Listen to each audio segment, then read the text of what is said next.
웨비나에 오신 것을 환영합니다. 잠시 기다려 주십시오. 웨비나가 곧 시작됩니다. 전화를 끊지 마십시오. 이제 브로드캐스트가 시작됩니다. 모든 참석자가 듣기 전용 모드에 있습니다.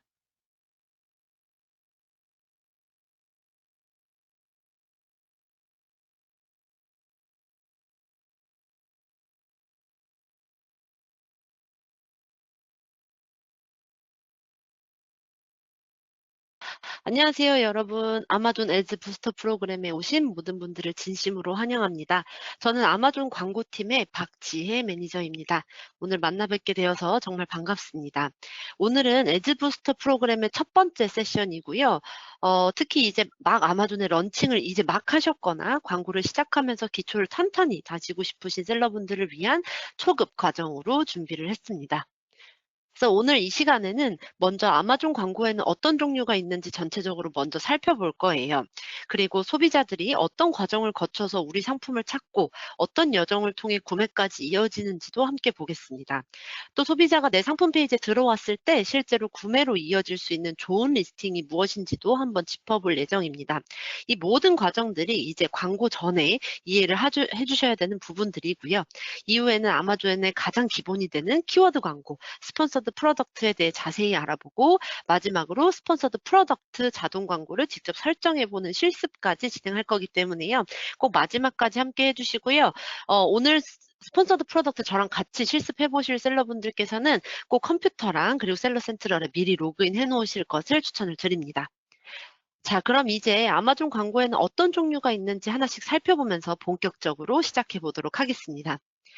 먼저 가장 기본이 되는 광고는 아마존 광고 중에 단연 키워드 광고입니다. 특정 키워드나 어떤 제품을 기준으로 아마존 사이트에 노출되는 광고를 우리는 스폰서드 애즈라고 부르는데요. 특히 이제 막 아마존 셀링을 시작하신 셀러분들께서는 이 광고 유형이 가장 중요하다라고 보시면 되세요. 이 키워드 광고는 크게 세 가지로 나뉩니다. 지금 화면에서 보시는 것처럼 첫 번째로 스폰서드 프로덕트라는 광고 유형이 있는데요. 말 그대로 제품을 광고하는 형태이고요. 소비자가 특정 키워드나 아니면은 어떤 제품을 검색했을 때 검색 결과 페이지나 아니면은 그 특정 제품의 제품 페이지에 광고로 노출이 되는 형태입니다. 지금 화면에서 보시는 것처럼 검색 결과 상단이나 중간 영역에 일반 상품과 섞여서 노출이 되는 방식이에요. 두 번째는 스폰서드 브랜드입니다. 이 광고는 브랜드를 중심으로 노출되는 배너형 광고고요. 지금 보시는 왼쪽 화면에서 가장 상단에 보이시는 스폰서드 브랜드와 같이 배너 형태로 노출이 되고 있습니다. 그래서 브랜드 로고와 여러 개의 제품을 함께 보여줄 수도 있고 아래 예시처럼 대표 상품을 영상과 함께 노출하실 수도 있는 부분이 있어요. 즉 브랜드 인지도를 함께 가져가고 싶을 때 활용하는 유형이라고 보시면 됩니다. 그리고 마지막은 스폰서드 디스플레이입니다. 디스플레이 형태의 광고로서 검색 결과뿐만 아니라 상품 상세 페이지 등 다양한 위치에 노출이 됩니다. 노출되는 위치로는 가장 다양한 형태를 띠고 있고요. 제품, 리뷰, 장바구니 추가 버튼 등과 함께 보여지면서 소비자의 재방문이나 즉각 구매를 유도하는 역할을 하게 됩니다. 실제로 검색 결과 페이지 한 장만 보더라도 스폰서드 프로덕트, 스폰서드 브랜드, 스폰서드 디스플레이가 모두 함께 노출되고 있다는 것을 확인하실 수가 있고요. 오른쪽의 상품 상세 페이지에서도 여러 형태의 스폰서드 광고가 동시에 노출되고 있다는 것을 보실 수가 있습니다. 그래서 아마존 안에서는 한 고객의 여정 안에 여러 광고 유형이 같이 작동하고 있다라고 봐주시면 될 것 같아요. 그리고 이제 다음을 보여드리면 앞서 말씀드린 스폰서드 광고 외에도 아마존에는 훨씬 더 다양한 광고 채널들이 존재하고 있어요. 예를 들어서 스폰서드 TV, 프라임 비디오 광고, 그리고 DSP 같은 솔루션들이 있는데요. 이런 광고들은 단순히 지금 앞에서 보신 것처럼 아마존 사이트 안에서만 노출되는 게 아니라 아마존이 확보하고 있는 다양한 외부 지면을 통해서도 집행하실 수 있는 광고 형태입니다. 그래서 예를 들어서 넷플릭스나 디즈니 같은 스트리밍 채널 있잖아요. 그곳에서 나오는 광고 지면도 아마존이 확보를 하고 있고 트위치, 알렉사 같은 디지털 플랫폼을 통해서도 전 세계 소비자들에게 브랜드와 제품을 노출할 수 있는 구조라고 보시면 됩니다. 다만 오늘 세션은 이제 막 셀링을 시작하신, 그리고 이제 막 광고를 시작하시는 분들을 위한 기초 과정이기 때문에 우선은 스폰서드 프로덕트를 중심으로 가장 기본이 되는 광고 구조를 이해하는데 집중을 해보도록 하겠습니다. 그래서 이후에 비즈니스가 어느 정도 성장하시면 이런 확장형 광고 솔루션도 충분히 활용하실 수 있기 때문에 미국 내에서 혹은 뭐 다양한 국가에서 우리 브랜드에 대한 인지도를 높이고 싶다라고 하시면 이 솔루션들도 충분히 활용할 수 있으니 염두에 보시면 좋을 것 같습니다. 자, 그럼 이제 한번 이런 질문을 한번 던져볼게요. 소비자들은 과연 우리의 제품을 어떻게 발견하게 될까요? 많은 분들이 광고를 켜면 고객은 그냥 알아서 들어오겠지라고 생각하시는데요. 사실 아마존 안에는 다양한 트래픽 유입 경로가 존재합니다. 그래서 이번에는 아마존 트래픽 소스, 즉 소비자가 상품을 발견하는 방식부터 먼저 이해해 보도록 하겠습니다. 모든 마케팅이 그렇듯이 아마존에서도 소비자는 일정한 과정을 거쳐서 구매를 결정합니다. 먼저 다양한 채널을 통해서 우리 제품을 인지하는 단계에서 시작이 될 거예요. 그래서 검색을 통해서 들어올 수도 있고, 광고를 통해 노출될 수도 있고, 아니면 인플루언서나 외부 SNS를 통해서 유입이 될 수도 있겠죠. 그리고 나면 고려하는 단계로 넘어갑니다. 이 제품을 살지 말지 고민하면서 리뷰를 확인하고 다른 상품과 가격이나 제품 스펙을 비교하고 상세 페이지를 꼼꼼히 살펴보는 행위를 하게 됩니다. 그리고 이게 충분히 납득이 된다라고 하면 그때 비로소 구매를 결정하게 되죠. 여기서 끝이 아니라 만약 제품 경험이 좋다면 소비자는 재구매를 하게 되고 리뷰를 남기거나 브랜드를 기억하게 됩니다.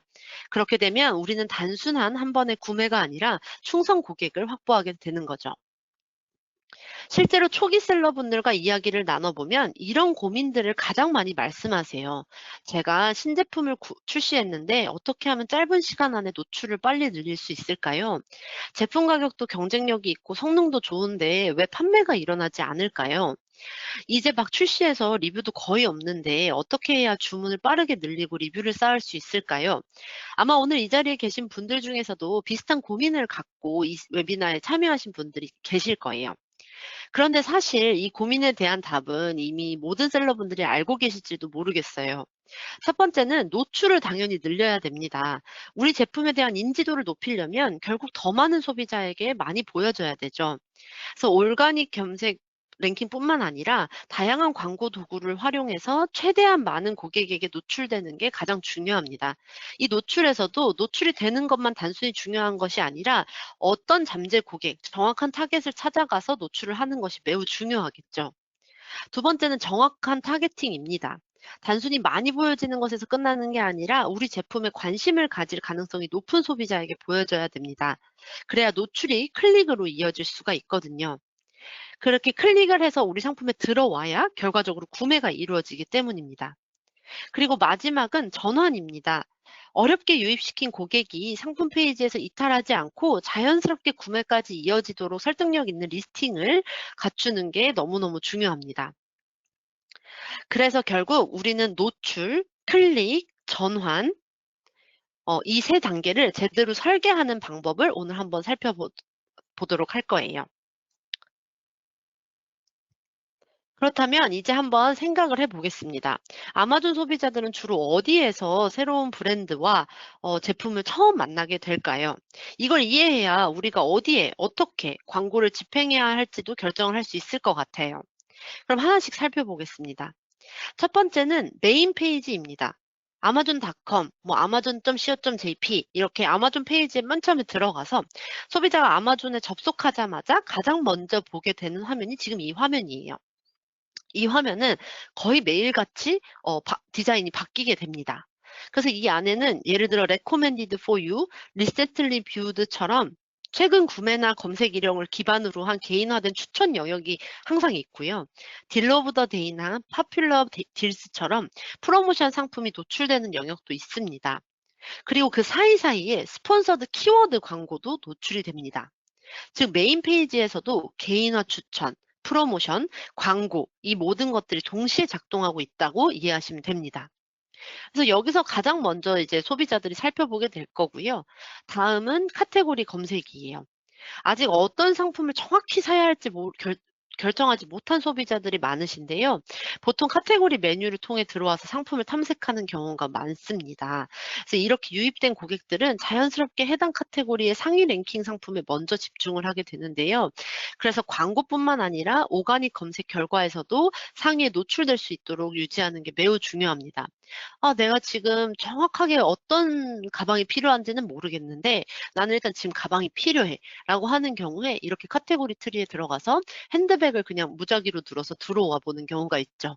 그럼 이렇게 보이는 결과에서도 상위에 랭킹된 제품들을 우선순위로 살펴보게 될 테니 이 카테고리 검색 바도 잘 관리를 해주시는 게 너무 중요합니다.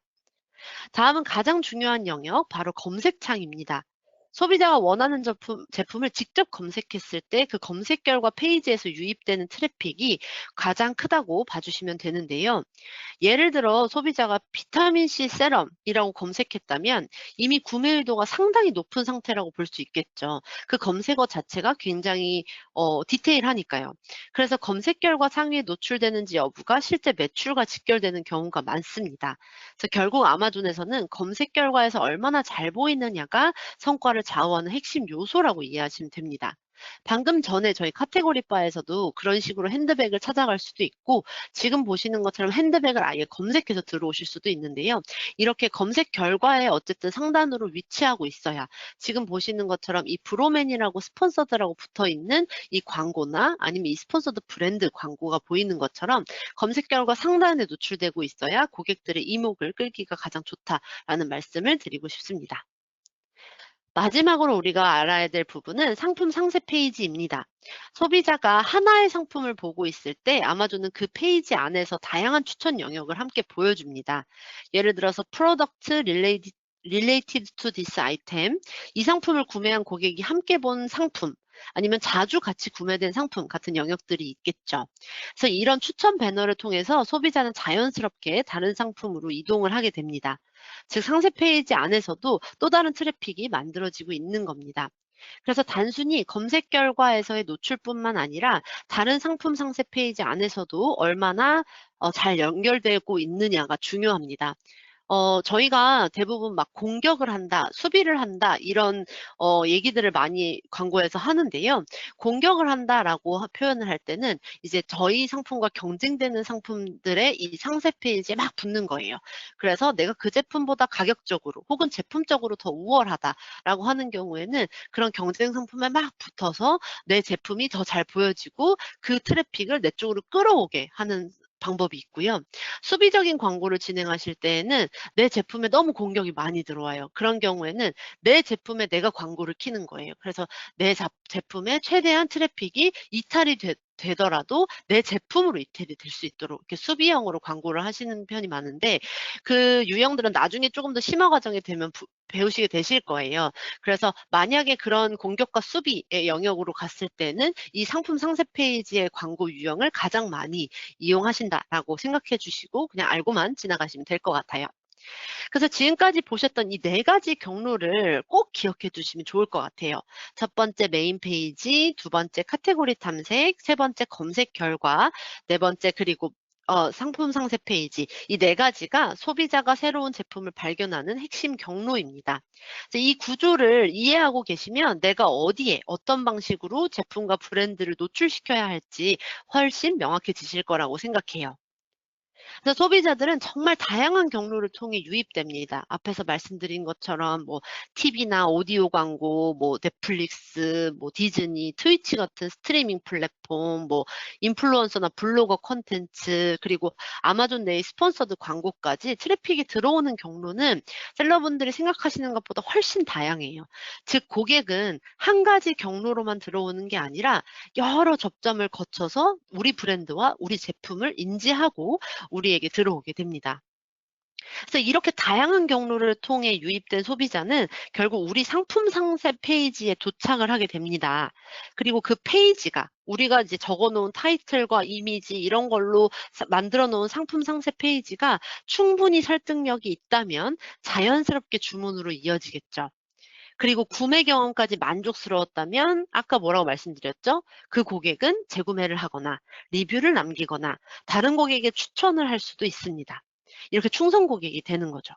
이런 긍정적인 신호들은 결과적으로 오가닉 검색 랭킹 상승으로 이어지게 됩니다. 하지만 반대로 상품 페이지에서 충분히 고객을 설득하지 못한다면 고객은 구매를 중단하거나 다른 상품을 다시 검색하게 되겠죠. 그렇게 되면 우리가 지금 어렵게 유입시킨 트래픽이 그대로 이탈해버리는 결과가 되게 됩니다. 그래서 광고는 여러분들이 너무나도 잘 아시겠지만 비용이 들어가는 활동입니다. 그래서 무조건 지금 당장 시작하시는 것보다는 광고 효과를 최대한으로 낼 수 있는 환경이 내 스스로 갖춰져 있는지 먼저 점검하시고 시작하는 게 좋은데요. 그 광고 시작 전에 준비하실 만한 작업들이 몇 가지가 있는지 제가 조금 정리를 해봤어요.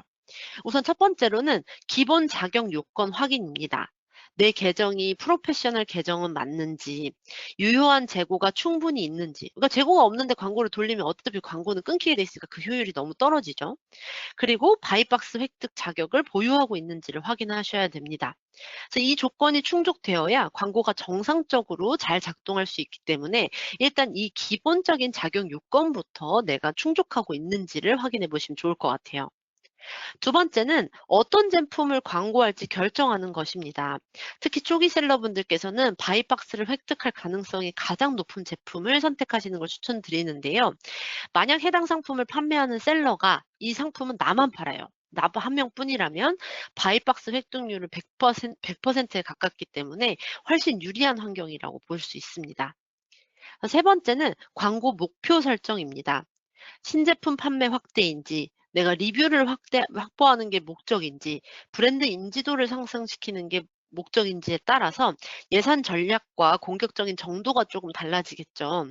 그렇기 때문에 내가 광고 전략과 목표는 어떻게 할지에 대해서 항상 먼저 검토하신 후에 광고를 시작하시는 게 좋습니다. 그리고 마지막으로 가장 중요한 부분인데요. 아무리 많은 트래픽을 뭐 세상 모든 트래픽이 다 우리 상품 페이지에 들어온다고 하더라도 상품 상세 페이지가 제대로 준비되어 있지 않다면 그 트래픽은 대부분 이탈하게 됩니다. 그래서 광고를 시작하시기 전에 내 상품 페이지가 충분히 설득력을 갖추고 있는지 반드시 점검하셔야 됩니다. 사실 첫 번째, 두 번째, 세 번째는 셀러분들에게 달린 문제예요. 굉장히 쉽게 확인하실 수 있고 내가 어떤 걸 광고할지, 내가 그리고 지금 계정은 잘 재고가 되어 있는지, 내 광고 전략은 어떤지 이런 건 셀러분들이 결정하시면 되는데요.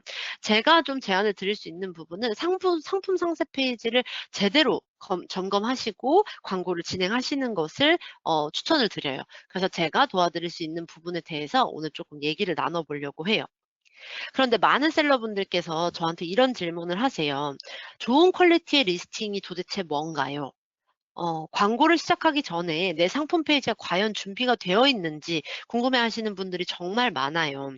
나는 이 정도면 잘했다고 생각하는데 지금 매니저님 보시기엔 어떠신가요? 이런 질문들도 많이 하시거든요. 그래서 이번에는 저희가 이제 광고를 처음 시작하시는 셀러분들이기 때문에 광고를 집행하시기 전에 내 리스팅 페이지의 품질을 어떻게 점검하면 좋을지 체크 포인트를 잠깐 설명드리고 가도록 하겠습니다. 자, 그럼 우리는 일단 소비자 입장에서 한번 생각을 해볼게요. 소비자는 우리의 리스팅을 처음 어디에서 마주하게 될까요? 사실 크게 두 가지 경우가 있는데요. 첫 번째는 지금 화면에서 보시는 것과 같은 검색 결과 페이지입니다. 소비자가 원하는 상품을 검색한 뒤에 가장 먼저 보게 되는 화면이죠. 이 단계에서는 이 제품의 그냥 저희가 누끼샷이라고 하는 하얀 배경의 제품 이미지, 그리고 리뷰 수, 평점, 가격, 타이틀, 그리고 이 제품이 지금 할인이 들어가는 쿠폰 같은 게 적용이 되어 있나, 이런 쿠폰 여부 등이 한눈에 보이게 됩니다. 그리고 소비자는 이 정보만으로 클릭을 할지 말지 빠르게 판단하게 됩니다. 그렇기 때문에 1차적으로 여기에서 보이는 이 정보만이라도 정보부터 제대로 잘 준비가 되어 있어야 하는 거예요. 두 번째는 상품 상세 페이지입니다. 앞선 검색 결과에서 보였던 정보가 마음에 들었다면, 즉 썸네일이 마음에 들었다면 소비자는 이거를 클릭을 해서 이제 상세 페이지로 들어오게 됩니다. 그리고 이전 단계에서보다 훨씬 더 많은 정보를 여기서 확인하게 되죠. 일단 이미지가 처음에는 누끼샷만 보였는데 이제 다양한 이미지들을 보실 거예요. 그리고 여기 이렇게 점점점점 해가지고 6개의 블랙 포인트로 되어 있는 상세 설명이 있고요. 그리고 위로 가면 리뷰 내용을 디테일하게 읽어볼 수가 있고요. 브랜드 스토리, 그리고 타이틀에 적힌 셀링 포인트들까지 제품에 대한 구체적인 판단이 이 페이지에서 이루어지게 됩니다. 여기서 중요한 포인트는 이미 한 번 클릭을 해서 내 상품 페이지에 들어왔다라는 건 이 소비자가 어느 정도 관심을 가지고 들어왔다라는 뜻입니다. 그래서 우리의 역할은 그 관심을 이 상품 페이지를 통해서 확신으로 바꿔주는 거예요. 그래서 상세 페이지가 충분히 설득력을 갖추고 있다면 소비자는 장바구니에 추가하고 결국 구매까지 이어지게 되겠죠. 그래서 이 구매 설득을 위해서 중요하게 점검하셔야 할 몇 가지 포인트를 말씀드리겠습니다. 첫 번째는 당연히 이미지예요. 당연히 너무나도 중요한 건 이미지고요. 이미지는 가능하다면 최소 4장, 5장 이상은 꼭 준비하시는 것을 권장드립니다. 특히 메인 이미지는 너무나도 중요해서 아까 보셨던 눕기샷이 사실 제일 먼저 보여지는 이미지이기 때문에 이건 너무 중요해서 소비자가 마우스를 올렸을 때 확대가 가능하도록 고해상도로 준비하셔야 합니다. 그리고 많은 고객분들이 옆에 써 있는 막 텍스트를 읽기 전에 이미지를 먼저 보고 구매를 결정하는 경우가 많거든요. 그래서 단순 제품 컷만 넣기보다는 이미지 안에 셀링 포인트를 충분히 담아주시는 게 중요합니다. 예를 들어서 뷰티 제품이라고 하면 뭐 제형, 이게 얼마나 이제 점도가 있는 제품인지, 뭐 스프레이인지, 뭐 이런 제형이 있을 수 있고, 이 화장품을 사용하기 전후 비교 사진이 있을 수 있고, 피부 표현, 이런 것들을 보여주는 게 너무 중요할 것 같고요. 식품이라면 뭐 비건 여부, 주요 원재료, 영양 정보를 시각적으로 전달할 수 있는 이미지를 넣어주시는 게 좋아요. 즉, 이 이미지는 단순한 사진을 그냥 나열하는 게 아니라 우리 제품을 설명하는 도구로 이미지를 사용하신다고 생각하시면 됩니다.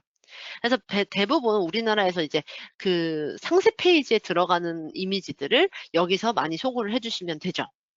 두 번째는 상품 타이틀입니다. 두 번째로 중요한 걸로 제가 상품 타이틀을 갖고 왔어요. 굉장히 희한하죠. 왜냐하면 아마존의 타이틀은 한국과 조금 다르기 때문입니다. 한국은 보통 브랜드명과 제품명 정도만 들어가서 이제 상품 등록을 하시잖아요. 하지만 아마존 같은 경우에는 훨씬 구체적으로 이 타이틀을 작성하는 편입니다. 그래서 기본적으로는 브랜드명, 제품명, 용량, 핵심 특징, 그리고 뭐 셀링 포인트 한두 개 정도를 타이틀 안에 포함시켜서 이 타이틀만 읽어도 제품의 핵심 정보를 알 수 있도록 구성하시는 게 좋습니다. 메이드 인 코리아라든지 뭐 K뷰티라든지 다양한 이런 핵심 셀링 포인트가 되는 단어들 또한 타이틀 안에 넣어주셔서 고객들이 이 타이틀만 읽고도 대략적으로 이 제품에 대한 정보를 파악할 수 있게 하는 것이 아마존 그 리스팅 타이틀의 큰 특징이에요. 다음은 상품 설명입니다. 아까 6가지 뾰롱뾰롱뾰롱 블렛으로 되어 있는 포인트 6개 보셨죠? 그래서 아마존에는 블렛 포인트라고 불리는 핵심 설명 영역이 있습니다. 이곳에는 가능한 한 많은 키워드와 제품의 장점을 담아주시는 게 좋은데 너무 긴 문장으로 작성하면 소비자가 읽지 않을 가능성도 있기 때문에 각 블렛 포인트 앞마다 소제목을 달고 그 옆에 뭐 설명을 덧붙이는 구조로 작성하시면 가독성도 높이고 키워드도 자연스럽게 담을 수 있습니다. 다음은 A 플러스 컨텐츠입니다. 이 A 플러스 컨텐츠라는 것은 브랜드를 보유하고 계신 셀러분들만 사용하실 수 있는 기능인데요. 판매고가에서 상표권을 등록하시고 내가 미국이다 하면 미국 상표권이 있으셔야 되고 그렇게 해서 이제 아마존 브랜드 레지스트리라는 과정을 완료하시면 상세 페이지 하단에 추가 이미지와 브랜드 스토리를 구성하실 수가 있습니다. 그래서 브랜드를 운영하고 계신다면 이 브랜드 레지스트리를 진행하시고 A 플러스 컨텐츠를 적극 활용하시는 것을 추천을 드립니다. 실제로 A 플러스 컨텐츠가 적용된 리스팅 같은 경우에는 구매 전환율이 더 높게 나타난다는 데이터도 있기 때문에 내가 상표를 직접 갖고 계시는 브랜드 오너라면 반드시 이 기능을 얻으셔서 진행하시는 것을 추천을 드립니다. 다음은 검색 키워드 추가입니다. 그래서 이 부분은 소비자에게 직접 보이는 영역이 아니에요. 잘 기억해 보시면 리스팅할 때 내 제품과 관련된 검색 키워드를 입력할 수 있는 영역이 있었을 거예요. 대부분의 셀러분들이 이거를 되게 많이 간과하시고 왜냐면 이게 필수 적는 조건이 아니거든요. 그렇기 때문에 많은 셀러분들이 이 부분을 간과하시는데요. 이 키워드들은 아마존이 내 제품을 어떤 검색어에 노출시킬지 판단하는 데 굉장히 큰 영향을 줍니다. 그래서 제품과 관련된 키워드를 가능한 한 많이 그리고 정확하게 입력해 두시는 게 좋습니다. 그래서 뭐 주관적인 뭐 탑, 베스트 이런 표현들은 피하시고요. 내 리스팅을 들어가서 리스팅 수정 확인을 해가지고 리스팅을 쫙 보시면은 수많은 내용들을 넣어 놓으셨을 텐데 그중에 하나 주요 키워드라고 되어 있는 곳에 가급적 많은 키워드를 넣어 주시면 좋을 것 같아요. 마지막으로는 리뷰 관리인데요. 아마존은 리뷰 조작이나 특정 의견 유도를 엄격히 금지하고 있기 때문에 자연스럽게 실제 구매를 통해 리뷰를 확보하는 게 중요합니다. 그래서 초기 셀러분들께는 최소 5개 이상의 구매자 리뷰를 빠르게 확보하시는 걸 권장을 드리고요. 별점이 최소 3점 이상은 유지될 수 있도록 제품 품질과 고객 경험을 꼼꼼히 관리하셔야 합니다. 자, 지금까지 말씀드린 내용을 한번 잠깐 정리해 볼게요. 우리가 오늘 광고를 시작하면 노출은 충분히 만들어낼 수 있습니다. 하지만 이 노출만으로는 부족하죠. 그 다음은 클릭이 일어나야 합니다. 소비자가 검색 결과에서 우리 제품의 썸네일, 이미지, 타이틀, 리뷰를 보고 클릭하고 싶어지도록 만들어야 됩니다. 그리고 마지막 단계는 전환입니다. 어렵게 유입된 고객이 상세 페이지에 들어왔을 때 보조 이미지, 뷰렛 포인트, A 플러스 컨텐츠, 리뷰, 가격 이런 것들이 충분히 설득력을 갖추고 있어야 결과적으로 구매로 이어질 수 있습니다. 그래서 결국 광고 성과는 노출이 되고 클릭으로 유입이 되고 구매로 전환이 돼야 이 세 단계가 모두 맞물려 돌아갈 때 광고 성과가 이루어진다라고 봐주시면 될 것 같아요. 방금 말씀드렸던 이 11가지 포인트를 잘 염두하셔서 리스팅을 잘 설정해 두시면 광고 이후의 효과 또한 최적화가 훨씬 간단하실 거니까요. 저를 믿고 이 11가지 꼭 염두에 두셔서 리스팅 수정해 두시면 좋을 것 같습니다. 고품질 상품 타이틀을 작성하시고 고품질 이미지를 제공하시고 뷰렛 포인트는 최소 3개 이상 노출을 하시고 유용한 제품 설명을 길게 작성해 주시고 관련 키워드를 우리 리스팅에 추가해 주시고요. 그리고 상품의 합리적인 가격 설정을 해 주시는 게 또 매우 중요하겠죠.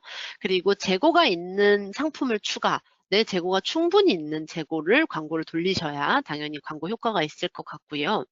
그리고 이 제품에 만약에 브랜드 오너다라고 하시면은 제품의 A 플러스 페이지를 반드시 추가해 주시고 그리고 이제 이거는 지금 처음 말씀드리는 건데 아마존에서 추천 오퍼 표시 상품이 있을 거예요. 그래서 추천 오퍼 조건에 적합한 상품을 추가를 해서 광고를 돌리시면 이 또한 판매량이 증가되실 거고 그리고 일부 셀러분들은 굉장히 단기간에 프라임 배지를 받으시는 리스팅이 있으실 수도 있으세요. 그러면은 이 프라임 배지를 달고 있는 제품을 위주로 광고를 진행을 하시고 또 당연한 얘기지만 긍정적인 소비자 리뷰가 되어 있는 즉 리뷰가 좋은 리뷰가 많은 제품들을 우선적으로 광고를 하시는 게 광고 효과를 최대화시킬 수 있다라는 점 염두해 주시면 좋을 것 같습니다. 지금 이 페이지에서 보시는 것처럼 FBA를 사용하시는 셀러분들, 프라임 배송을 사용하시는 경우, 에이신 이미지에 결함이 없는 리스팅, A 플러스 페이지가 있는 제품, 소비자 리뷰 수가 7개 이상이 있고 평균 평점 4점을 이상을 유지하는 제품들이 대부분 광고가 노출이 돼도 유입률이 더 높았다라는 내부 데이터가 있는 만큼 이 부분을 잘 확인하셔서 광고를 시작하시면 더 의미 있는 결과를 만들어내실 수 있을 거라고 생각이 듭니다. 자, 그러면은 여기까지 좀 광고하시기 전에 살펴볼 만한 내용들을 설명을 드렸어요. 그럼 이제 본격적으로 저희가 이제 키워드 광고에 대해서 그리고 그중에서도 스폰서드 프로덕트라고 하는 제품 키워드 광고에 대해서 한번 배워보도록 하겠습니다. 아마존에 여러 광고 유형이 있다고 말씀드렸는데요. 그중에서도 가장 기본이 되는 광고, 그리고 오늘 가장 중요하게 다룰 광고가 바로 이 스폰서드 프로덕트, 즉 제품 키워드 광고입니다.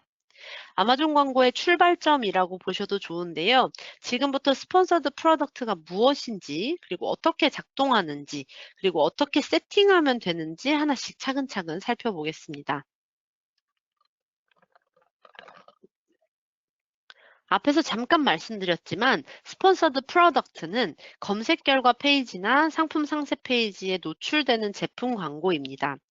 이 광고는 소비자의 검색어와 우리가 설정한 키워드를 매칭해서 아마존이 타겟팅해 보여주는 방식입니다.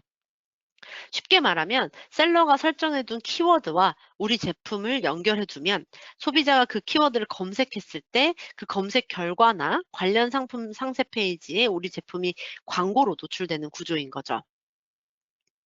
그렇다면 왜 우리가 스폰서드 프로덕트를 기본 중에 기본이라고 말씀을 드리는 걸까요? 이유는 크게 이 네 가지 효과 때문인데요. 첫 번째는 주문량 증가입니다. 실제 데이터에 따르면 제품 광고 캠페인 시작한 후에 1년 이내에 해당 A씨의 주간 평균 판매가 약 40% 이상 증가했습니다. 두 번째는 트래픽 증가입니다. 스폰서드 프로덕트를 집행한 후에 상품 페이지 조회수가 평균적으로 약 50% 이상 증가하였고요. 그래서 대부분의 그 고객들이 이제 스폰서드 프로덕트를 집행한 그 리스팅에 대해서 굉장히 많이 관심을 갖고 상품 상세 페이지를 조회하고 있다라는 걸 볼 수 있었어요. 세 번째는 노출 확대입니다. 리스팅의 주요 항목을 충분히 추가하고 광고를 병행하는 경우에는 노출 규모가 크게 확장되는 것을 볼 수가 있었습니다. 그래서 특히 브랜드 오너의 경우에는 A 플러스 컨텐츠를 적용하고 그 상세 페이지를 적용하고 SP 광고를 하면 전환 성과가 더 높게 나타난다는 경향이 있습니다. 마지막으로 신규 셀러에게는 초기 트래픽 확보 수단이라는 점이 가장 중요합니다. 이제 막 런칭하신 셀러분들은 오가닉 노출만으로 첫 페이지에 올라가기가 굉장히 어렵습니다. 그래서 스폰서드 프로덕트 광고를 통해서 검색 결과 첫 페이지에 빠르게 노출을 확보하고 초기 트래픽과 판매 데이터를 쌓는 게 매우 중요하다는 것을 저희가 앞에서 살펴보았죠. 그래서 저희는 신규 셀러분들께 가장 먼저 시작해야 할 광고로 이 스폰서드 프로덕트를 추천드리고 있습니다. 그래서 이 스폰서드 프로덕트의 효과를 조금 더 구체적으로 살펴볼게요. 첫 번째는 노출 증가예요. 아마존에서 특정 키워드를 검색하면 검색 결과 상단에는 스폰서드 프로덕트 광고가 가장 먼저 노출이 됩니다. 즉 내가 판매하고자 하는 주력 카테고리나 핵심 키워드에서 상단 노출을 확보할 수 있는 가장 빠른 방법이 SP 광고라는 거죠. 또한 아마존 고객의 약 70에서 75%는 검색창에서 상품을 검색하는 것으로 쇼핑을 시작하기 때문에 스폰서드 프로덕트를 집행하면 자연스럽게 소비자 접점이 늘어나고 우리 상품의 노출 기회도 함께 확대가 되는 것을 보실 수가 있습니다. 그래서 지금 화면에서 보시는 것처럼 베이비 푸드라고 검색을 했어요. 그랬더니 가장 상단에 스폰서드라고 붙어 있는 리스팅 4개가 노출이 되는 것을 보실 수가 있어요. 그리고 이 부분은 이제 뒤에서 조금 더 자세히 말씀드리겠지만 단순히 키워드만 타겟팅하는 것보다 내 상품과 유사하거나 보완되는 다른 상품을 함께 타겟팅하면 노출 기회를 훨씬 더 확장하실 수 있습니다. 그래서 실제로 상품 타겟팅을 병행한 경우에는 키워드 타겟팅만 운영한 계정보다 약 40% 이상 더 높은 노출을 확보한다는 데이터가 있습니다. 그래서 방금 앞에서 보신 것처럼 베이비 푸드라는 정확한 키워드를 저희가 타겟을 해도 되지만 지금 보시는 것처럼 내 상품과 비슷한 상품 혹은 내 상품과 경쟁하는 상품 혹은 내 상품 혹은 뭐 내 상품과 보완이 되는 상품 이렇게 다른 제품을 타겟팅해서 제품 타겟팅을 통해서 이제 검색 결과뿐만 아니라 다른 상품 상세 페이지로의 노출 영역을 넓히는 것이 판매 기회를 크게 늘리는 전략인데요. 이게 SP에서는 가능하기 때문에 이 부분 또한 보시면 좋을 것 같습니다. 다음으로 중요한 특징은 이제 과금 방식이에요. 많은 분들이 그래서 "광고 비용이 얼만데요?" 이렇게 물어보시는 경우가 많아요. 근데 실질적으로 스폰서드 프로덕트는 광고가 노출됐다고 해서 비용이 발생하는 게 아닙니다. 소비자가 실제로 내 제품을 클릭해서 상세 페이지로 들어왔을 때만 과금이 됩니다. 이거를 CPC 청구, 즉 코스트 펄 클릭이라고 하는데요. 내 제품이 아무리 100번, 1000번 노출이 되더라도 어떤 소비자가 관심을 갖고 이걸 클릭을 하지 않으면 비용은 발생하지 않습니다. 즉, 실제로 관심을 보인 소비자에 대해서만 비용을 지불하는 구조이기 때문에 비교적 투명하고 효율적인 광고 방식이라고 이해하시면 됩니다. 그렇다면 이 광고가 실제로 판매에 얼마나 기여했는지를 어떻게 확인할 수 있을까요? 소비자가 광고를 본다고 해서 모두가 바로 구매를 하는 건 아닐 거예요. 저 역시도 마찬가지거든요. 어떤 제품을 내가 광고를 통해 노출이 되고 인지를 하고 있지만 실질적으로 그걸 바로 구매를 하지는 않아요. 그래서 아마존에는 판매 기여 기간, 즉 어트리뷰션 윈도우라는 개념이 있습니다. 스폰서드 프로덕트의 경우에는 내 제품 광고를 클릭을 하고 그 클릭 이후 7일 이내에 구매가 발생하면 해당 광고가 판매에 기여한 것으로 집계가 됩니다. 그래서 예를 들어서 10월 15일에 소비자가 광고를 클릭했고 10월 18일에 구매를 했다면 이것은 7일 이내, 즉 10월 15일로부터의 7일 이내이기 때문에 이 판매는 광고 기여 매출로 잡히게 됩니다. 반대로 광고를 봤지만 클릭을 하지 않았다면 과금은 발생하지 않습니다. 즉 우리는 광고 비용이 실제 매출에 얼마나 연결됐는지 데이터로 확인할 수가 있고요. 이런 구조 덕분에 비교적 투명하고 정밀하게 광고 성과를 분석하실 수가 있을 거예요. 자, 그럼 이제 조금 더 구체적으로 들어가 보도록 하겠습니다.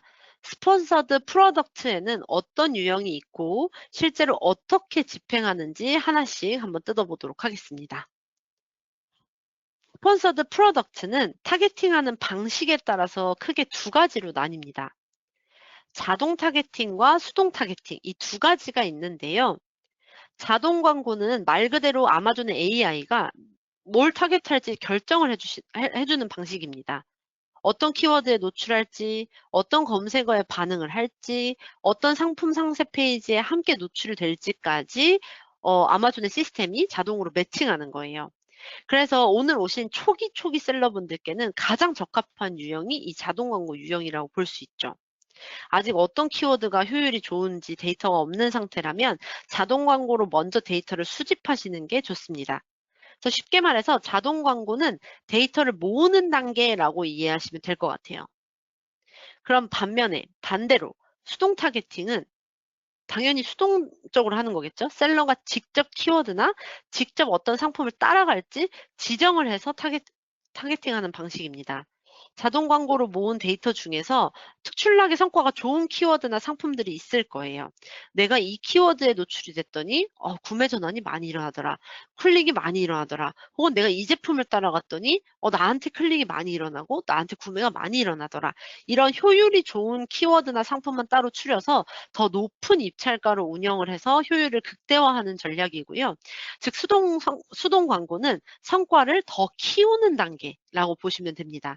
그래서 기본적인 운영 순서는 자동 타겟팅으로 데이터를 확보하시고 이거를 이 중에 일부를 수동으로 확장하시는 이 흐름으로 가져가시는 거를 추천을 드립니다. 그래서 지금 화면에서 보시는 것처럼 자동 광고에는 크게 두 가지 매칭 방식이 있습니다. 그래서 첫 번째는 검색어 매칭입니다. 키워드 매칭이죠. 어떤 키워드나 검색어에서 우리 제품이 노출될 때 성과가 좋았는지를 확인하는 영역이고요. 두 번째는 상품 매칭입니다. 어떤 경쟁 상품이나 아니면 유사 상품을 따라갔을 때 광고 효율이 좋은지를 보는 영역입니다. 그래서 자동 광고를 운영하면 이 두 가지 데이터를 자연스럽게 수집할 수가 있는데요. 그리고 그중에서 유독 성과가 좋은 검색어와 상품이 발견되면 앞서 말씀드린 것처럼 그때 수동 광고로 넘어가서 해당 키워드나 상품을 직접 타겟팅하고 입찰을 높여서 더 공격적으로 운영하시는 전략을 쓰면 됩니다. 즉 자동 광고로 발굴하고 수동 광고로 확장한다고 이해하시면 될 것 같아요. 제가 이걸 계속해서 강조해서 말씀드리고 있어요. 우리 초기 셀러분들은 자동 광고를 통해 키워드와 상품 타겟을 최대한 모으실 거고 그걸 통해서 수동 광고로 효율이 있는 것들을 확장해서 운영하시게 된다라고 생각을 해주시면 되세요. 그래서 지금 왼쪽에서 보시는 것과 같이 여기서 타겟 매칭이 된 것들을 골라서 저희가 수동 광고로 가서 키워드 타겟팅이나 상품 타겟팅 이렇게 진행을 하게 됩니다. 그래서 자동 광고를 시작하실 때에는 이 네 가지 매칭 방식을 모두 활성화하시는 것을 일단 추천을 드려요. 그래서 네 가지를 모두 열어두면 노출 기회를 최대한 넓힐 수 있기 때문이고요. 특히 이제 막 시작하신 초기 셀러분들이라면 데이터를 빠르게 확보하는 게 중요해서 이 방식이 가장 먼저 하시기가 좋습니다. 그래서 초기 셀러분들께 자동 광고부터 추천드리는 이유는 간단합니다. 내가 기존에 갖고 있는 경험이나 키워드 정보가 있더라도 현지 언어와 현지 소비자의 검색 패턴은 다를 수 있기 때문입니다. 그래서 우리는 우선 자동 광고로 실제 시장 데이터를 먼저 수집하는 게 중요합니다. 그래서 어떤 검색어에서 반응이 좋은지, 어떤 상품과 함께 노출될 때 성과가 나는지 확인하신 다음에 그 데이터를 기반으로 수동 광고를 추가해서 확장하는 게 가장 안정적인 전략입니다. 그래서 오늘은 자동 광고 세팅을 중심으로 진행했고요. 다음 이 웨비나 시간에는 자동 광고 리포트를 어떻게 이제 분석을 하고 그중에 어떤 키워드를 수동 광고에 추가해야 하는지를 더 구체적으로 다뤄볼 예정이니까요. 다음 웨비나도 관심 많이 가져주시면 좋겠습니다. 자, 이제 자동 광고를 보시면은, 자동 광고를 이제 저희가 직접 세팅을 해볼 텐데요. 실습에 들어가기 전에 꼭 기억하셔야 할 이 5가지 포인트를 먼저 말씀드리고 저희가 실습 시작하도록 할게요. 컴퓨터를 이제 세팅하시면서 들어주시면 너무 감사하겠습니다. 첫 번째는 자동 광고는 4가지 매칭 유형을 모두 활성화하시는 것을 추천드렸어요. 방금 전에 봤던 키워드나 제품 타겟팅에서 이 4가지 매칭 유형을 모두 활성화하시는 것을 추천을 드렸고요. 두 번째는 1 예산을 충분히 설정해 주세요. 그래서 광고가 중간에 멈추지 않도록 1 예산을 넉넉하게 잡으셔야 되고요. 여기에 제가 $20, 20파운드, 25유로, 2,000엔 이상 이렇게 써놨는데 사실상 저희가 권장드리는 최소 예산은 하루 $50예요. 그래서 $50, 50파운드, 뭐 50, 뭐 한 45유로 그리고 한 5,000엔 이상이라고 생각을 해주시면 될 것 같아요. 이렇게 말씀드리는 이유는 이 1 예산이 너무 아침이나 점심에 끝나버리잖아요. 그러면은 피크 타임인 오후 시간대, 저녁 6시부터 11시 이 시간대에 광고가 안 돌아요. 그래 버리면 너무나도 피크 타임에 저희가 추출할 키워드나 제품이 많은데 거기선 해 보지도 못하고 되게 효율이 낮은 것들에서 더 많이 추출을 하게 되는 거예요. 그렇기 때문에 '내가 쓸데없이 뭐 너무 많이 돈을 쓰는 게 아닐까?'라고 생각했는데 사실 $50라고 해도 그렇게 엄청나게 많은 비용을 저희가 키워드 광고에 쓰고 있는 건 아니거든요.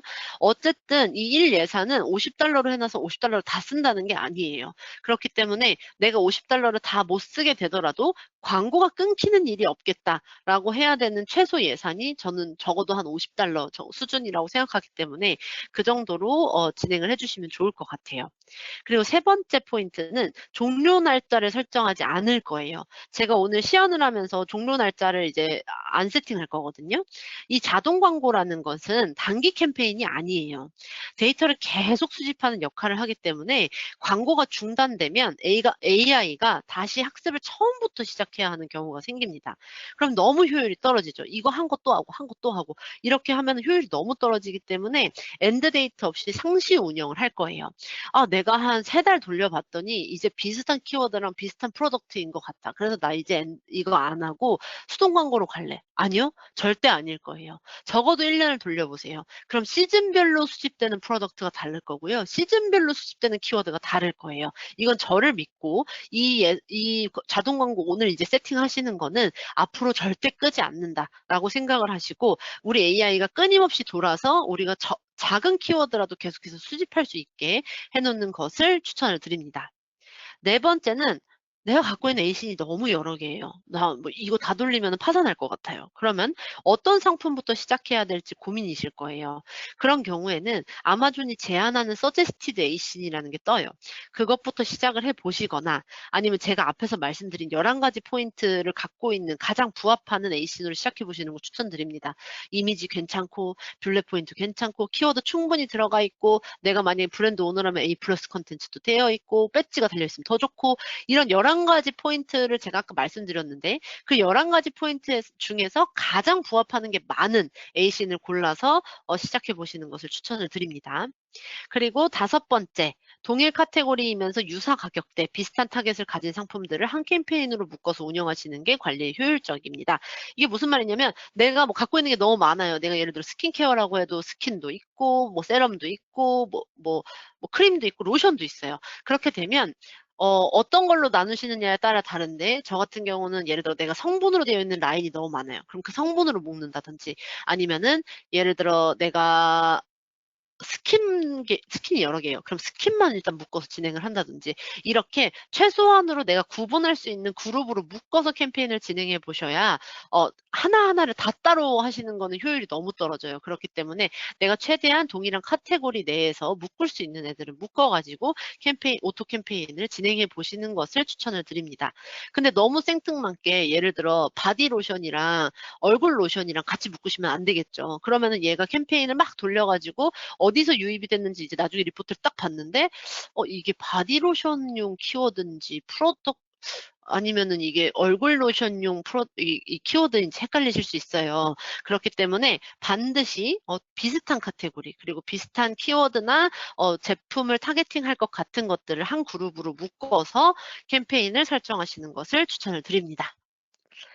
자, 그럼 이제 실제로 자동 광고를 저랑 이제 직접 세팅해 보실 거예요.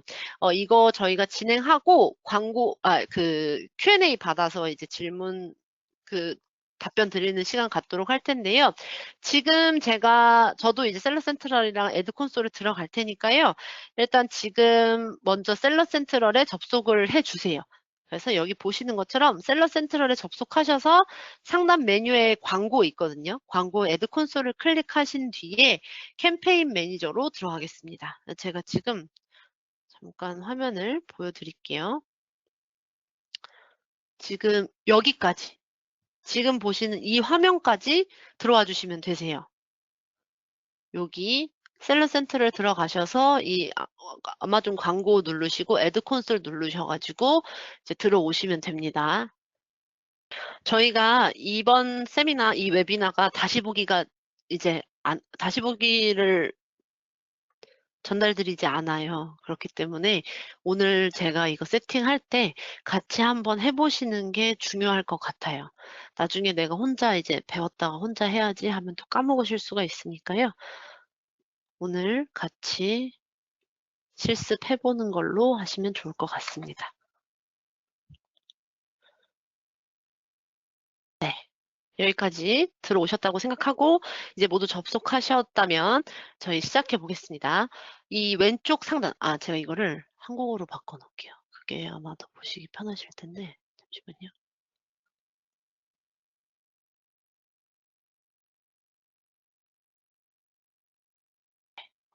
이렇게 들어오시면 왼쪽 상단에 캠페인 생성하기 혹은 영어로 보시는 분들은 Create Campaign이라는 버튼이 있을 거예요.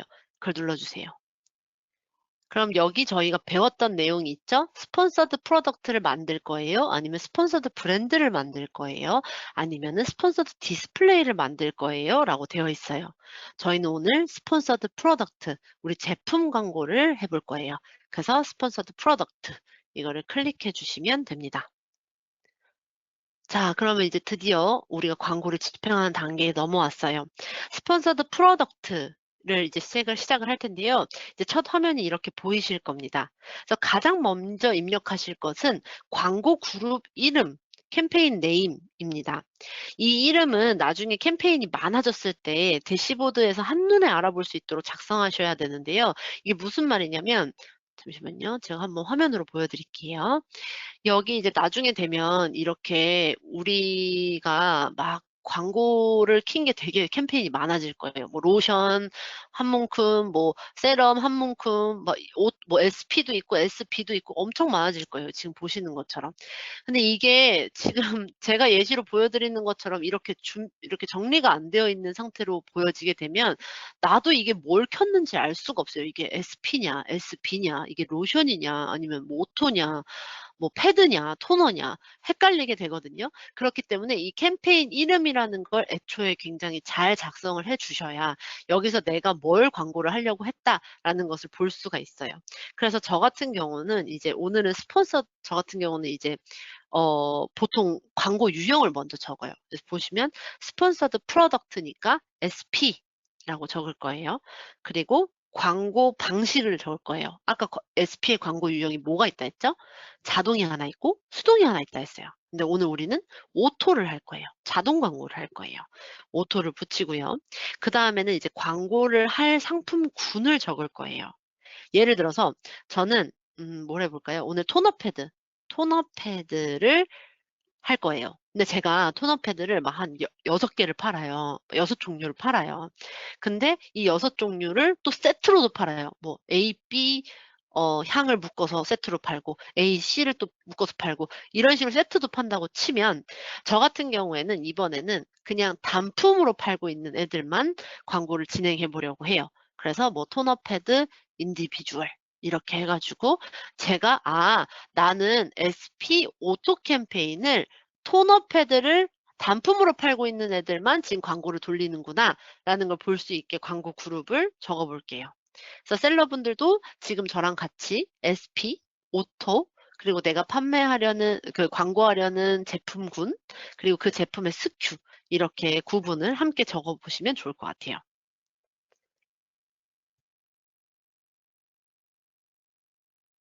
그래서 이렇게 작성해 두면 나중에 봐도 내가 어떤 캠페인인지 제가 바로 알 수 있겠죠.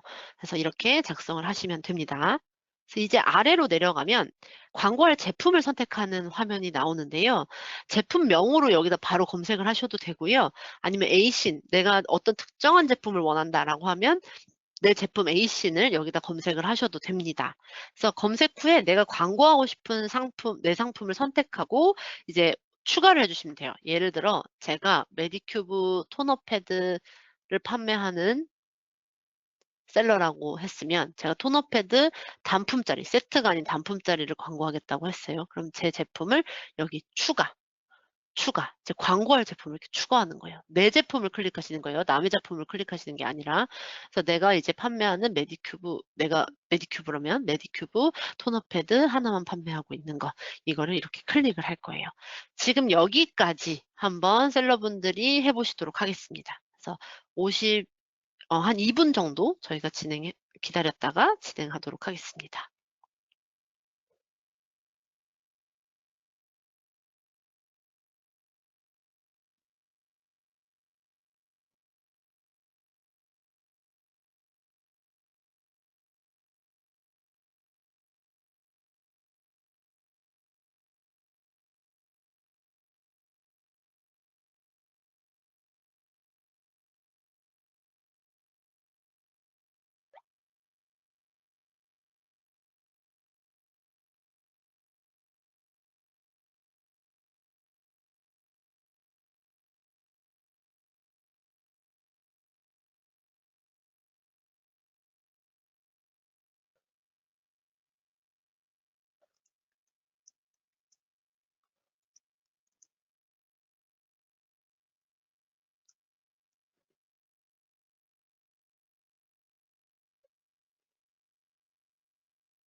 네, 이제 되셨죠? 여기까지. 내가 광고하려는 제품을 이제 넣어주시는 것까지 하셨어요.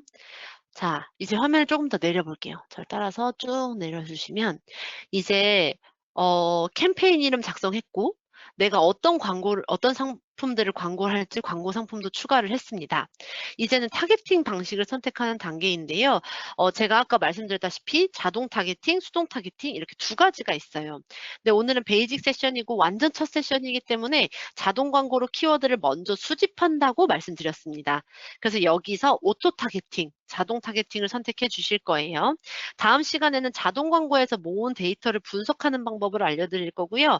거기에서 이제 저희가 뽑은 키워드나 제품들을 수동 타겟팅으로, 수동 광고로 어떻게 확장하는지를 알려드릴 거예요. 그래서 일단 오늘은 오토, 자동 타겟팅을 클릭해 주시면 됩니다. 그 다음 단계는 이제 입찰가 설정이에요. 지금 보시면 아마존이 이제 제가 토너 패드를 팔려고 해가지고 제 상품을 막 이제 광고를 이제 눌렀어요, 제품을. 그러면은 이 제품군은 이 제품군을 기준으로 권장 입찰가를 제시해 주시는 거예요. 그래서 예를 들어 여기를 보시면 0.95에서 1.81이라고 되어 있어요. 이 제품 지금 당신이 광고하고자 하는 제품이랑 비슷한 제품을 판매하는 다른 셀러분들은 한 0.95에서 1.81 정도의 기본 입찰액을 쓰고 있습니다. 라고 나와요.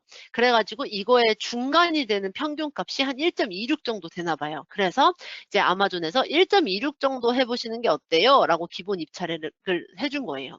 이 0.95에서 1.81이 의미하는 게 뭐냐면요. 그리고 지금 셀러분들이 하나 헷갈리시면 절대 안 되는 게, 저는 지금 이거 토너 패드를 골랐기 때문에 0.95불에서 1.81불이 나온 거지만 각자 지금 고르신 상품들이 다 다르기 때문에 이 지금 레인지는 전부 다 다를 거예요. 그 카테고리에 맞춰서 거기서 판매하고 있는 다른 셀러들이 대략적으로 광고 비용을 이 정도를 입찰액을 쓰고 있다라는 것을 보여주는 거예요. 이 0.95달러는 보시면 이 지금 제가 토너 패드를 판매하는 다른 셀러들이 입찰액을 설정한 것 중에 하위 25% 그리고 상위 25%, 즉 가장 적게 입찰액을 쓰고 있는 하위 25%랑 가장 높은 금액을 쓰고 있는 상위 25%를 떼고 0.95에서 1.81, 그 중간 50%가 이 정도를 쓰고 있다라는 거를 여기서 보여주는 거예요. 그래서 너가 여기 중간이라도 하려면 1.26불 정도는 입찰액을 사용하는 게 어때? 라고 적어준 거예요. 아예 기본적으로. 그래서 저 같은 경우에는 이 값은 참고용이고요. 평균 값이 이제 1.26달러라고 하더라도 초기 셀러분들은 아직 노출을 좀 먼저 확보해야 하다 보니까 권장값보다 약간 높은 입찰가를 놓으시는 게 유리하실 수도 있어요. 왜냐면 이거는 내가 너무 잘하고 있는, 이미 막 너무 잘하고 있는 셀러분들조차도 제가 아까 말씀드린 것처럼 그분들조차도 오토 키워드 광고는 끄지 않기 때문에 그분들까지 포함된 평균 가격이어서 사실상 내가 더 많은 노출을 가져가려고 한다면 이 기본 입찰액을 아마존이 제시해 준 것보다 조금 더 높은 입찰액을 통해서, 아직 데이터가 없기 때문에 초반에는 노출 확보를 더 가져가시는 게 중요할 수도 있을 것 같아요. 그래서 저 같은 경우는 여기서 한 1.5배 정도 될 수 있는 금액인 한 1.7 정도로 한번 넣어보도록 하겠습니다. 그래서 여기까지가 이제 기본 입찰액이에요. 그래서 제가 말씀드리고 싶은 거는, 여기 제가 아까 말한 게 코스트 per 클릭이라고 비용 구조가 되어 있다고 했어요. 내 제품이 100번 노출되건 1000번 노출되건 그 노출 중에 한 번이라도 누군가가 클릭을 해서 유입이 된다면 그 한 번 클릭을 할 때마다 제가 걸어놓은 이 1.7불이 저에게 광고비로 광고비로 저에게 지불을 해야 되는 금액으로 이제 나오게 되는 거예요. 그래서 이 1.7불, 이 기본 입찰액은 한 번 클릭할 때마다 드는 비용이기 때문에 그거를 잘 염두하셔가지고 집행을 해주시면 됩니다. 그래서 만약 입찰가를 더 세부적으로 조정하고 싶으신 경우에는 여기 보시는 것처럼 타겟팅 그룹별 입찰액 설정이라는 게 있어요. Set Bids by 타겟팅 그룹이라는 건데요. 여기를 이제 클릭을 해볼게요. 그러면 여기 보시면 저희가 방금 전에 배운 4가지 타겟팅 유형이 나옵니다. 그래서 크게 두 그룹이라고 말씀을 드렸죠. 저희 PPT 파일을 한번 다시 볼게요. 여기 크게 2가지라고 말씀을 드렸어요. 먼저 이제 2가지는 매우 일치, 어느 정도 일치라고 되어 있는 이 2개는 키워드 매칭이고요. 검색어와 매우 가깝게 매칭되는 유형, 조금 더 넓게 매칭되는 유형이 있다고 보시면 돼요. 나머지 2가지는 상품 매칭 유형이에요. 저희가 상품을 따라가서도 이제 다른 상품을 따라가서도 광고를 할 수 있다고 했죠. 그래서 내 상품과 대체될 수 있는 경쟁 상품, 그리고 내 상품과 함께 구매될 수 있는 보완 상품, 이렇게 2가지에 대해서 있는 거예요. 그래서 제가 아까 말씀드린 게 이 4가지를 모두 열어두면 트래픽 기회를 최대한 확보할 수 있다라고 말씀을 드렸어요. 그래서 먼저 클로즈 매치가 뭔지부터 볼게요. 매우 일치라는 건데요. 이 클로즈 매치, 매우 일치는 내가 설정한 키워드와 고객의 검색어가 매우 유사할 때, 거의 정확하게 일치할 때 노출되는 유형입니다. 그래서 예를 들어 내가 스테인리스 텀블러 500ml에 비딩을 했어요. 이제 난 광고할게 라고 이제 켰어요. 그럼 고객이 거의 동일한 검색어를 입력했을 때만 광고가 노출이 됩니다. 뭐 예를 들어서 스테인리스 텀블러 500ml 또는 500ml 스테인리스 텀블러처럼 표현만 조금 바뀐 경우죠. 반면에 루즈 매치, 어느 정도 일치라는 것은 조금 더 넓은 범위로 매칭이 되는 거예요.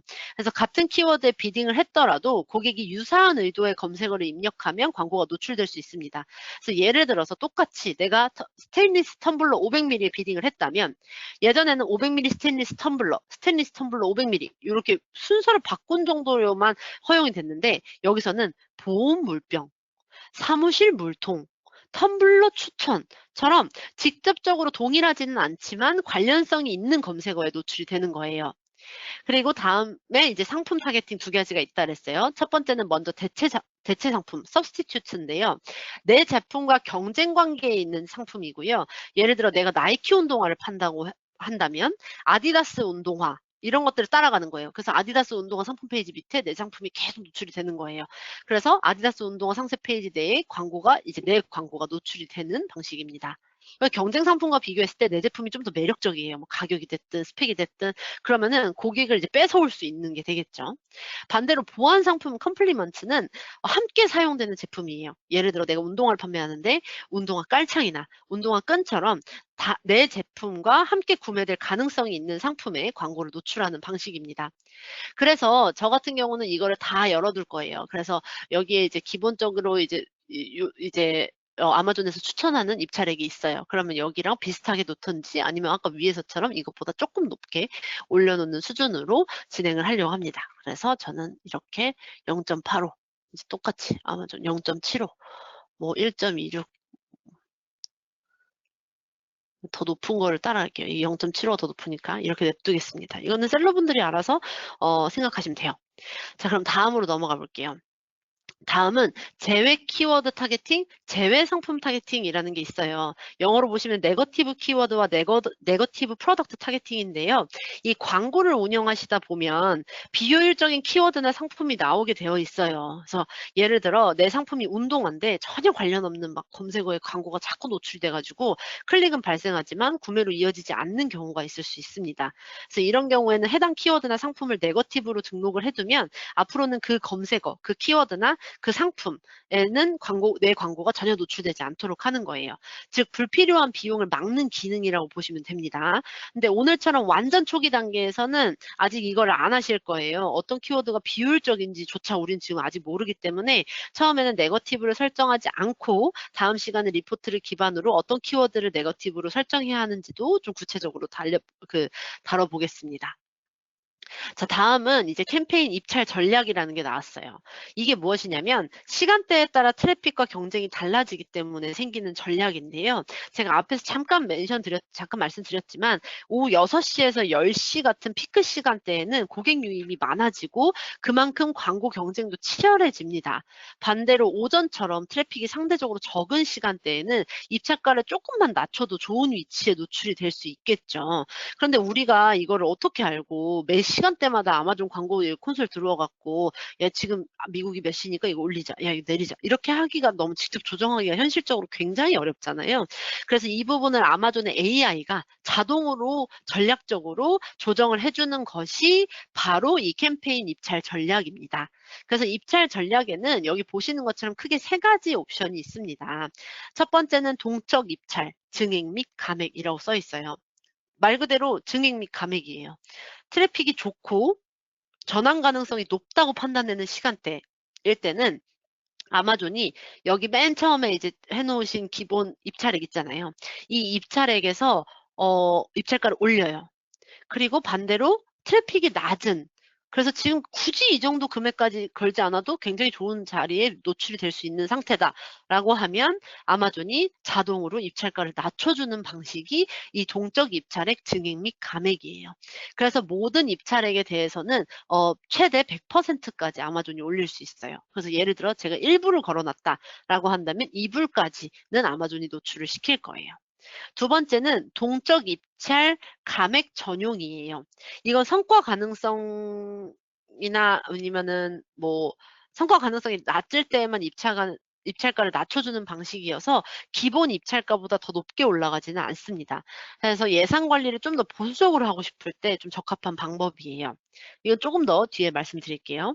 그리고 고정 입찰액은 그냥 말 그대로 고정이에요. 트래픽 상관없고 상황 상관없고 내가 설정한 입찰가를 24시간 그대로 유지하는 방법입니다. 그래서 여기 위에 잠깐 써 있기는 한데요. 참고로 이제 동적 입찰 증액 및 감액 이거를 사용하신 캠페인이 감액 전용 대비 더 많은 매출을 기록하고 있는데요. 그래서 증액을 하면 비용이 너무 늘어나는 거 아니야? 라고 고민하시는 분들이 있는데 실제로는 성과가 더 잘 나오는 경우가 많습니다. 근데 다만 오늘처럼 이제 완전 처음 광고를 시작하시는 경우에는 저는 증액 및 감액을 추천드리지는 않고요. 이미 입찰가를 저희가 위에서 평균보다 한 1.5배, 뭐 1.3배 정도 수준으로 설정을 하시라고 제가 말씀을 드렸는데 그렇기 때문에 우선은 저는 감액 전용으로 한 2주 정도 데이터를 쌓아본 뒤에 성과를 보면서 전략을 조정해 보시는 것을 추천을 드려요. 그래서 감액 저희가 일단 기본 입찰가가 남들보다 조금 더 높은 금액으로 해놨기 때문에 일단은 감액 전용으로 세팅을 해볼게요. 자, 다음은 입찰액 조정이라는 게 나왔어요. 방금 전에 입찰 전략은 시간대와 트래픽 상황에 따라서 입찰가를 조정하는 개념이었다면 지금은 어디에 노출될지 그리고 누구한테 노출이 될지에 따라서 입찰가를 추가로 조정하는 단계입니다. 그래서 먼저 가장 중요한 게 배치, 플레이스먼트 조정인데요. 스폰서드 프로덕트는 제가 아까 앞에서 설명드렸죠? 검색 결과 페이지에도 노출이 되고요. 다른 상품 상세 페이지에도 노출이 돼요. 다른 상품 따라서 이제 밑에 노출되는 것도 보여드렸어요. 그래서 여기서는 이 중 어디에서 더 적극적으로 노출되고 싶은지를 선택하는 거예요. 그래서 첫 번째는 검색 상단 첫 번째 페이지라고 되어 있어요. 이 검색 첫 페이지 상단에 더 잘 노출이 되기 위해서 입찰가를 추가로 높이겠다라는 의미입니다. 그래서 아마존 같은 경우에는 예를 들어 제가 토너 패드를 했죠. 토너 상품만 보더라도 아마존에는 막 수십만 개의 토너가 올라와 있을 거예요. 그러면 토너라는 키워드의 경쟁률이 굉장히 높겠죠. 그럼 이 토너라는 키워드를 검색했을 때 아마존이 막 수십만 개를 전부 다 보여주지는 않아요. 이거를 소비자가 보면 굉장히 혼란스러울 수 있기 때문에 어느 정도 페이지까지만 보여드리고 더 이상의 그 토너는 보여드리지 않습니다. 그렇기 때문에 아마존 같은 경우에는 그리고 실질적으로 고객들도 한 3페이지 이상 넘어가면 더 이상 보지 않아요. 그렇기 때문에 내가 만약에 꼭 검색 상단에 적어도 첫 번째 페이지에는 보여줬으면 좋겠다라고 하면 내가 지금 걸어놓은 비딩 값보다 얼마 정도를 더 써서라도 거기에 노출이 되겠냐는 거예요. 그래서 뭐 예를 들어 제가 300%를 해놔요. 그러면은 이렇게 되는 경우 1.7에 대한 입찰액은 검색 상단의 경우 6.8불이 든다는 거예요. 무슨 말씀이신지 아시겠어요? 그래서 기본적으로 내 광고를 누가 클릭해서 들어온다라고 하면 나는 1.7불이 과금이 되겠지만 내가 검색 페이지 상단 첫 번째 페이지는 6.8불이 들어도 좋으니 노출을 시켜서 클릭이 일어나게 해달라라는 부분이에요. 이렇게 봐주시면 되고 두 번째는 나머지 검색 결과입니다. 그래서 첫 페이지 상단까지는 아니더라도 검색 결과 안에서 내가 노출을 늘리고 싶을 때 이 부분을 조정하시면 되는 거예요. 적어도 나 뭐 7페이지 안에 들어갔으면 좋겠어 하시면 여기에 넣으시면 되고요. 이렇게까지 좀 높게는 안 할게요. 한 150% 정도로 해놓겠습니다. 그리고 이제 마지막으로는 상품 상세 페이지입니다. 그래서 다른 상품 상세 페이지 하단에 추천 상품 형태로 노출될 때 입찰가를 조정하는 영역인데요. 초기 셀러분들께서는 리뷰가 어느 정도 쌓인 이후에 검색 상단 입찰을 일단 점진적으로 높여보시는 것을 추천드려요. 그래서 처음부터 이거를 막 100%, 500% 이렇게 하지 마시고요. 일단은 이렇게 두고 한 2주 정도 돌려보세요. 그러면은 내가 상품 페이지, 남의 페이지 따라갔을 때 좀 클릭이 많이 일어나네 하면은 상품 페이지에다가 뭐 저희가 한 뭐 200%, 뭐 100% 이렇게 높이는 거예요. 그리고 내가 좀 리뷰가 좀 어느 정도 쌓였어요. 한 5개에서 7개 이상 쌓였고 평점이 한 4점 이상이 돼요. 그러면은 검색 상단을 점진적으로 높여보시는 거 사실 제일 추천드려요. 100%, 뭐 120% 이렇게 조금씩 올려보시는 거예요. 그러면서 판단을 해보시는 거죠. 그리고 난 다음에 다음으로는 이제 잠재 고객 조정이라는 게 있어요. 이게 최근에 추가된 기능인데요. 그래서 몇몇 셀러분들은 지금 아직 애드 콘솔에서 이 부분이 안 보이실 수 있어요. 괜찮아요. 어차피 완전 초기 셀러분들은 이거 안 쓰실 거예요. 일단 개인적으로는 별로 안 쓰시는 걸 추천을 드려요. 이게 뭐냐면 아마존이 분석한 잠재 고객을 대상으로 입찰가를 추가적으로 높이는 거예요. 그래서 내 제품과 유사한 상품을 자주 구매하는 고객한테 더 공격적으로 노출을 하고 싶다면 이 옵션을 활용하시면 되는데, 여기 보시면서 이제 여기 보시면 잠재 고객에 대한 입찰액을 증액하지 않기, 이게 디폴트 값으로 이렇게 되어 있고요.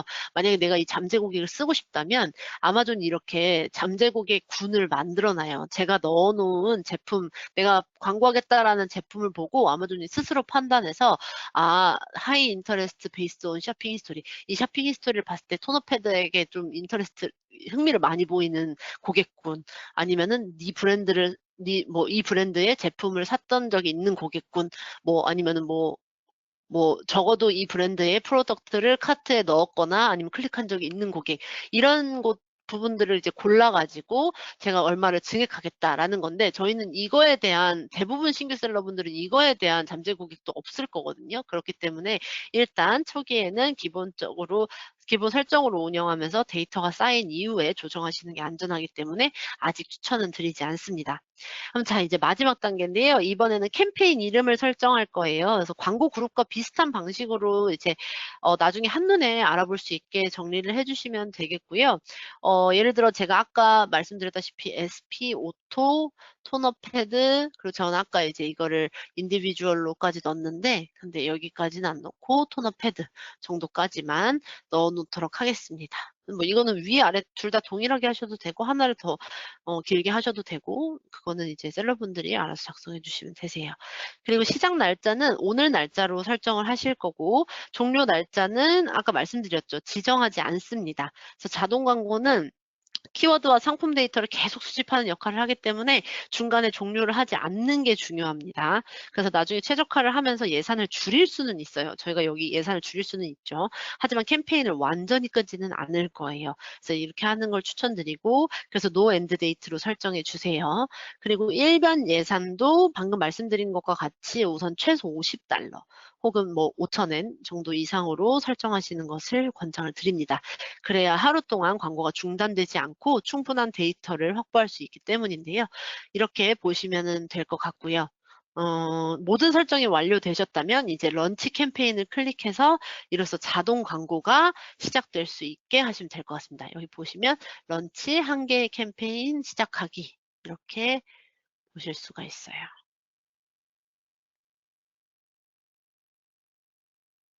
네, 그러면은 이렇게 캠페인이 시작됐다라는 것을 보실 수가 있습니다. 네, 여기까지 다 부디 잘 따라오셨기를 바랍니다.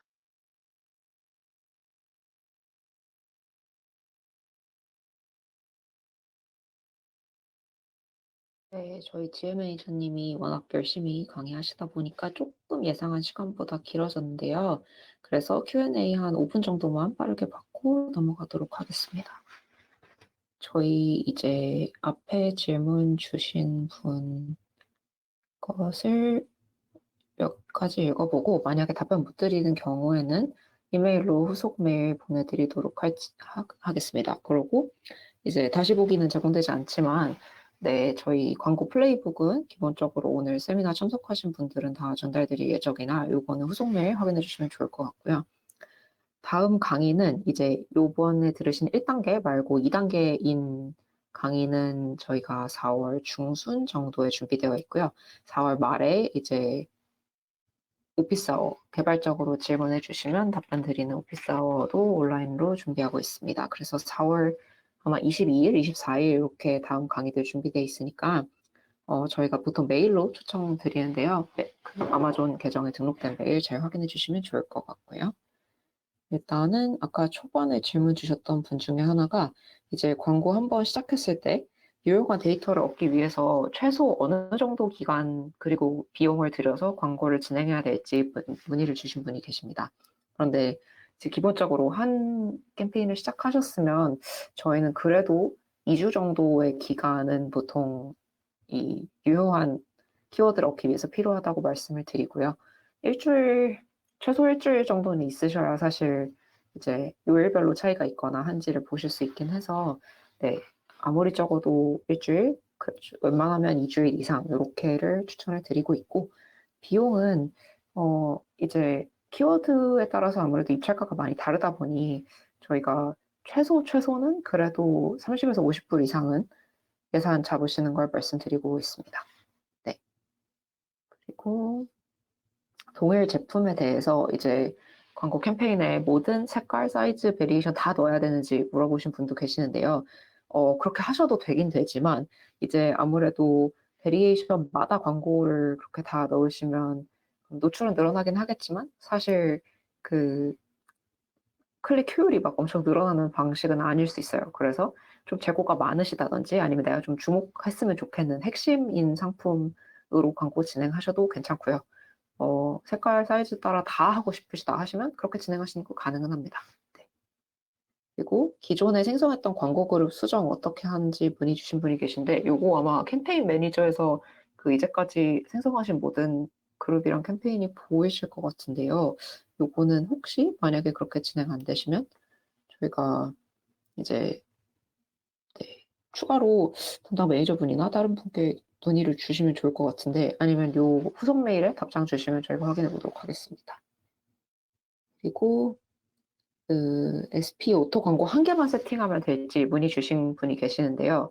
이제 그 오토 광고를 만약에 하나만 세팅하시면 그 한 상품, 한 ACN에 대한 광고만 일반적으로 진행하시는 걸 말씀하시는 것 같은데 수집 효율이 더 여러 개의 광고를 집행한다고 올라가진 않습니다. 네. 한 번에 2-3개를 진행하셔도 되긴 하지만 이게 뭐 드라마틱하게 2-3배 효율이 올라간다고 보기는 좀 어려워서 그래서 일단은 하나로 테스트를 좀 해보시고 그 다음에 나온 거로 이제 사용하지 않을 키워드와 좀 효과적이었던 키워드 파악하신 다음에 진행을 해보시는 게 타임라인이 좀 여유 있으시다면 괜찮을 것 같습니다. 그리고 이제 타겟팅하고 나서 입찰액 관련해서 문의 주신 분이 계시는데 이 분은 제가 지금 시간이 15분이라 나중에 메일을 드리는 게 더 좋을 것 같습니다. 그리고 사이즈 컬러 옵션이 많으신 분은 이제 아까 말씀드린 거로 대략